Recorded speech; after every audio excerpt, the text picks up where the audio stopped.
இதுல மூணாவதா முக்கியமா என்ன நிகழ்வு நடந்திருக்கும் பாத்தீங்க அப்படின்னா, ரெண்டு முக்கிய தலைவர்களான மகாத்மா காந்தி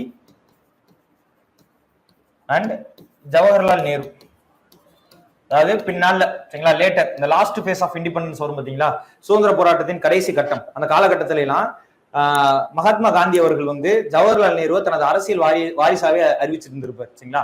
அப்ப ரொம்ப இணக்கமான தலைவர்கள் இவங்க ரெண்டு பேரும் சரிங்களா. கடைசி காலகட்டத்தில் அப்படிதான் இருந்தாங்க. அப்படிப்பட்ட இணக்கம் உருவாகிறதுக்கு காரணமா இருந்த முதல் மீட்டிங்கே இதுதான். அதாவது இவங்க ரெண்டு பேரும் முதல்ல சந்திச்சுக்கிட்டது இந்த மாநாட்டுல தான் சரிங்களா. அப்ப என்னென்ன விஷயங்கள்லாம் நடந்திருக்கு அப்படின்னு பாத்தீங்க அப்படின்னா, இந்த லக்னோ மாநாட்டுல 1916 லக்னோ மாநாட்டுல மிதவாதிகள் தீவிர தேசியவாதிகள் மீண்டும் ஒன்றிணைறாங்க. அதுக்கு காரணமா இருந்தது யாரு? அன்னி பெசன்ட். முஸ்லீம் லீக், காங்கிரஸ் இவங்க ரெண்டு பேரும் ஒன்றா இணைந்து செயல்படுறதுக்கு ஒப்புக்கொள்றாங்க.